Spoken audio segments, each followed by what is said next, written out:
At a certain point, development stops being a slogan and begins to look like a balance sheet. It ceases to be an image from a press conference and becomes instead a schedule of repayments, a calendar of installments, and a growing fiscal burden that does not disappear with a change of government. In Uganda, this moment arrived when the accumulation of Chinese-financed projects began to form an interconnected system in which every new investment expanded not only physical infrastructure, but also the state's long-term obligations. The first visible symbol of this new phase was the expansion and modernization of Entebbe International Airport. For decades, the airport had functioned as a modest gateway to the country. Now, it was supposed to become a regional hub.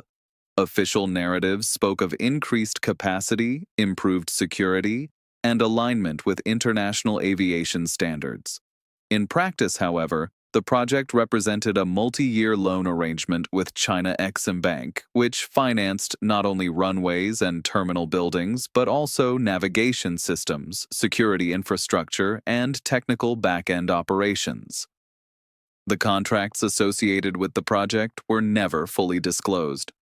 What surfaced instead were fragments and leaks that pointed to unusual clauses related to dispute jurisdiction, collateral mechanisms, and financial flow controls. It was at this moment that Uganda's public debate first began to include concerns about potential loss of control over critical infrastructure. Government officials insisted that the airport remained fully under national sovereignty, yet the very need to make such assurances revealed that the relationship with the lender had already moved beyond a purely technical transaction. The second pillar of China's growing footprint in Uganda's energy sector was the Karuma hydropower project, one of the largest power plants ever constructed in the country. Officially, it was presented as a solution to chronic energy shortages and a foundation for industrial expansion. Construction was carried out by Chinese engineering consortia, financing was largely sourced from Chinese credit facilities, and control systems and core technologies were supplied by companies from China. Karuma quickly became a symbol of developmental ambition, but also of systemic risk. Construction delays, rising costs, and technical complications transformed the project into a far more expensive undertaking than originally planned. Each delay translated into higher debt servicing costs, while each technical adjustment deepened reliance on foreign contractors and proprietary systems. Alongside Karuma, Uganda developed the Isimba hydropower plant, a smaller facility intended to complement the national energy grid. Isimba was promoted as a rapid infrastructure success story, since construction progressed relatively smoothly and the plant was commissioned in a shorter time frame. Yet even here, questions emerged about build quality, long-term maintenance expenses, and financial obligations embedded in the project structure. Together, these projects reshaped Uganda's energy architecture into a system technologically aligned with Chinese standards. This meant that future upgrades, expansions, and servicing operations were naturally directed back to the same suppliers. Over time, a closed technological ecosystem began to form, one that made diversification of partners increasingly difficult. The third domain that exposed the true scale of dependency was transportation infrastructure. The Kampala-Entebbe Expressway was only the beginning. Road network upgrades, planned railway corridors, and logistics hubs designed to link Uganda with regional ports followed soon after. Each project was financed through similar mechanisms, combining sovereign loans with foreign construction consortia executing the work. At this stage, the impact on Uganda's national budget became unavoidable. Debt servicing began to consume an ever larger share of public expenditures. Funds that might otherwise have supported education, healthcare, or social programs were increasingly redirected toward infrastructure repayments. This was the moment when development began to compete directly with basic social needs. Government officials framed this process as a temporary phase of economic transformation. Infrastructure, they argued, would generate long-term returns through higher growth, increased tax revenues, and stronger foreign investment inflows. The problem was not the logic of the argument, but its timing. Benefits were distributed across future years, while financial pressures were felt immediately. Urban populations began to experience rising costs of energy, transportation, and public services. In rural areas, citizens increasingly questioned why billions were being invested in megaprojects while local schools and clinics remained underfunded.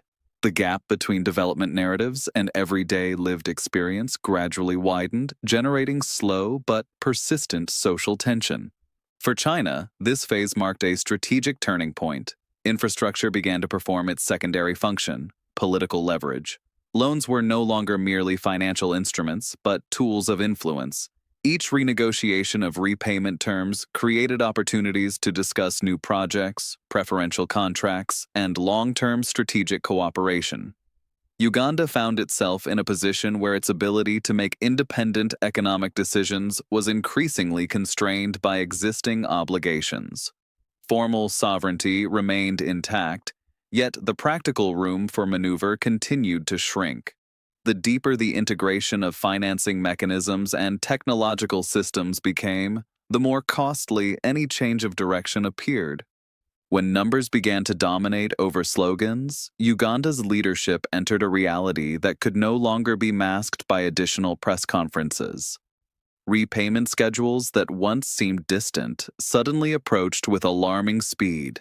Each installment served as a reminder that infrastructure had not been built for free, and that development carried a price that had to be paid regularly and without delay. At this point, international institutions became more visibly involved. The International Monetary Fund intensified discussions with Kampala on fiscal stability, budget reform, and debt management.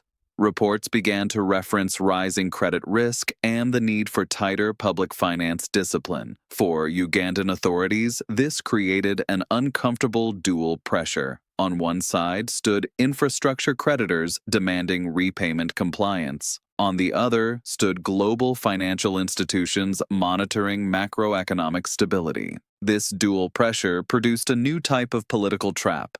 Negotiations with Beijing were scrutinized by Western financial actors, while talks with the IMF were observed by Chinese lenders. Uganda's economic policy became the subject of parallel negotiations unfolding across multiple geopolitical fronts. The most symbolic moment of this stage occurred when reports surfaced regarding contractual clauses tied to Entebbe International Airport.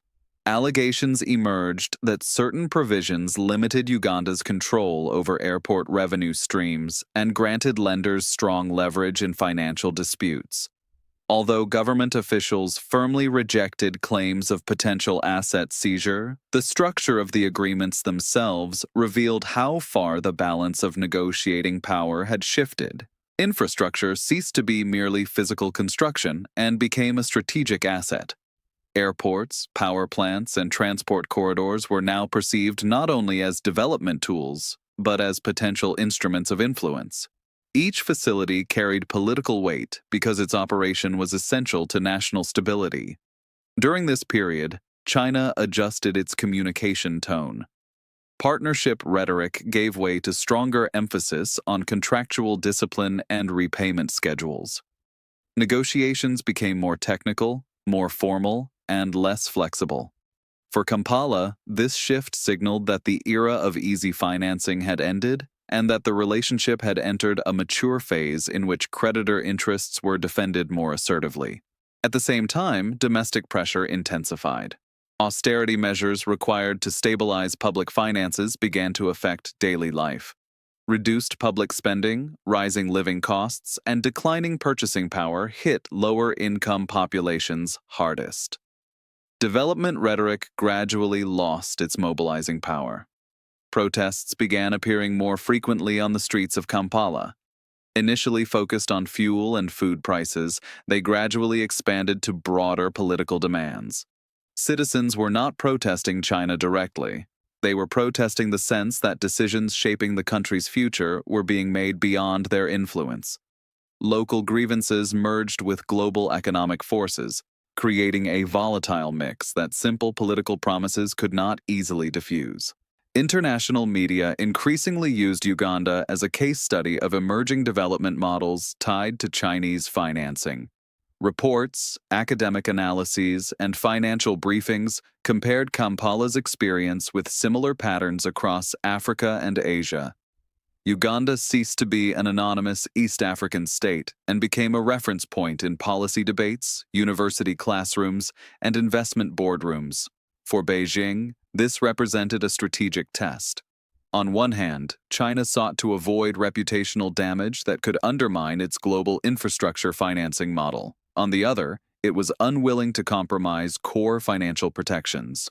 The response took the form of selective flexibility, partial renegotiations, extended repayment schedules, and adjusted timelines without surrendering key contractual safeguards. Uganda entered negotiations from a position that was both weak and complex. The country required continued investment to sustain development momentum, yet needed to limit new borrowing to avoid deepening the debt crisis. Every policy decision demanded a delicate balance between short-term stability and long-term sovereignty. It became clear that the cost of development was not a one-time payment, but an extended process unfolding over years. Infrastructure loans stopped functioning merely as growth accelerators and became permanent features of the political landscape. They formed the background against which elections, protests, and international negotiations now unfolded. At this point, the story entered its most dramatic phase, because the next chapter would reveal what happens when a state must decide whether to renegotiate the terms of cooperation or accept deeper dependency in exchange for stability. When debt discussions moved from closed government offices into public political speeches, it became evident that Uganda had entered a new stage in its relationship with foreign partners. This was no longer the era of building roads and power plants. It was the era of managing the consequences of those decisions. Early signals appeared in official language. Government statements increasingly emphasized fiscal caution, project prioritization, and expenditure optimization. This rhetorical shift reflected rising tension between development ambitions and the practical limits of state finances. Behind the scenes, technical negotiations with Chinese lenders began over restructuring portions of existing debt. Rather than a single comprehensive agreement, these talks unfolded as incremental adjustments involving repayment schedules, deadline extensions, and liquidity management strategies. For Uganda, each concession risked further constraining decision-making autonomy. China approached these negotiations with characteristic patience. Instead of public pressure campaigns, discussions were conducted quietly, balancing economic leverage with promises of future cooperation.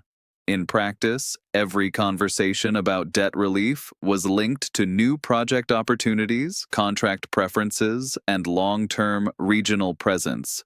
Uganda attempted to improve its negotiating position by strengthening ties with alternative partners. Engagement with Western institutions and regional development programs was intensified to demonstrate that the country was not locked into a single financing source. Talks emerged around grants, development assistance, and support mechanisms aimed at easing debt pressure. Yet this strategy faced clear limitations. Western financial institutions offered support, but attached conditions involving structural reforms, budget transparency, and public spending restraint. For Kampala, these requirements carried political risks, since reform programs often produce short-term social hardship. Uganda thus found itself trapped between two models. One offering rapid infrastructure investment with minimal political conditions, and another promising stability at the cost of difficult reforms. Internationally, Uganda's situation was increasingly framed as an example of a new dependency model, where states attempt to balance competing geopolitical blocs.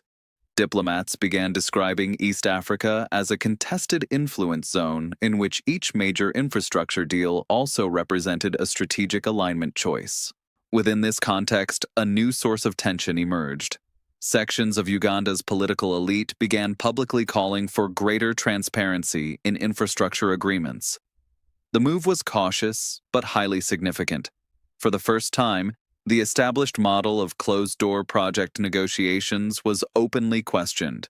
The response was immediate. Supporters of the existing policy warned against destabilizing relations with a key foreign partner. Critics emphasized the need to protect national interests. The public observed the dispute with growing attention, increasingly aware that infrastructure and debt decisions directly affected everyday life. Meanwhile, economic pressure continued to mount. Rising debt servicing costs forced repeated budget revisions. Government spending cuts, project delays, and revenue-raising efforts generated political consequences that affected public approval. China observed these developments with strategic distance. It avoided direct involvement in Uganda's domestic politics, yet its negotiating leverage remained strong due to its central role in infrastructure development. Any attempt to reduce dependency required time, capital, and alternatives that Uganda did not readily possess. As a result, the country entered a state of permanent balancing. It had to maintain cooperation with China, negotiate Western support, and manage rising domestic expectations simultaneously. This multi-vector policy demanded constant maneuvering between conflicting interests. Here, the full cost of debt-financed development becomes visible. It is not limited to financial repayment. It involves the erosion of strategic autonomy. Highly indebted states must account for creditor reactions when making major policy decisions. Every move becomes part of a larger geopolitical game in which the stakes include not only fiscal stability, but political independence. Uganda entered this phase without a clear exit strategy. It could not simply sever relations with China because infrastructure and energy systems were already deeply integrated into that cooperation model. It also could not fully rely on Western support, which carried heavy reform conditions. The country thus found itself suspended in strategic uncertainty, where each decision represented a compromise, and every compromise generated new tensions. At this moment, the narrative reaches its critical threshold because the next stage reveals how debt pressure began reshaping Uganda's internal political stability and how society reacted to the growing social costs of transformation. When national budgets tighten, consequences rarely remain abstract. They quickly materialize in everyday life: fuel prices, public transport costs, electricity bills, and food prices. In Uganda, this process was particularly painful because society entered the transformation period with high expectations, cultivated for years by promises of rapid development and economic renewal. Disappointment came first. Citizens began to realize that new highways and power plants did not automatically translate into higher wages or stable employment. Large infrastructure projects generated jobs mainly during construction phases, while permanent employment opportunities declined sharply afterward. Urban youth graduating from schools and universities increasingly encountered labor markets unable to absorb them. This younger generation became the first carrier of frustration. Social media platforms filled with comments, memes, and videos challenging official development narratives. Citizens compared political promises with everyday realities in which living costs rose faster than incomes. A new public debate space emerged, less controlled by state institutions and driven more by emotion and lived experience. Soon, frustration turned into open resistance. Protests that initially focused on fuel and food prices expanded into broader social demands. Streets in Kampala and other cities filled with slogans addressing inequality, corruption, and lack of transparency in public finance management. Demonstrations lacked centralized leadership or ideological unity. They represented collective exhaustion with a transformation process that placed disproportionate burdens on the most vulnerable groups. Authorities responded in ways characteristic of governments under economic and political pressure. On one hand, officials attempted to calm public sentiment through reform announcements and support programs. On the other, security apparatuses were strengthened to control public space and prevent protest escalation. This dual approach created an atmosphere of uncertainty. In this environment, questions emerged about the sustainability of the development model itself. Citizens did not reject infrastructure investment as such. They questioned how projects were financed and governed. A growing perception formed that transformation costs were unevenly distributed and that those who benefited least were paying the highest price. In rural regions, the situation appeared even more complex. Communities that did not directly benefit from infrastructure expansion felt excluded from the new development narrative. They saw images of modern highways and airports on television, while their own roads remained degraded and access to basic public services limited. This contrast deepened regional inequalities and reinforced marginalization. At the same time, a new urban middle class was emerging, benefiting partially from development effects while also experiencing rising economic pressure. Higher prices, job instability, and future uncertainty caused even initial supporters of investment policies to adopt increasingly skeptical attitudes. China's role began to be debated not only as a geopolitical issue, but as part of domestic social discourse. For some, it symbolized modernization and opportunity. For others, it represented debt accumulation and loss of control over economic decision-making. This polarization further complicated government strategy, which had to maintain political stability while conducting difficult international negotiations. China observed these internal dynamics with strategic restraint. Avoiding direct involvement in domestic disputes, it maintained institutional-level relations regardless of shifting social moods. This allowed projects to continue even as political tensions rose. Yet social pressure produced consequences that could no longer be ignored. Declining trust in state institutions, rising youth emigration, and growing pessimism about future prospects began undermining overall system stability. Infrastructure development, originally framed as the foundation of a new era, increasingly appeared disconnected from societal needs. At this point, it became clear that the cost of development was not only financial. It was social and psychological. It involved loss of perceived control over the future, erosion of trust in political elites, and the growing belief that high-level decisions were not necessarily serving ordinary citizens. Here, the episode reaches its critical climax, because what follows is no longer only a story about money and infrastructure, but about whether a state can preserve political stability under simultaneous domestic and international pressure.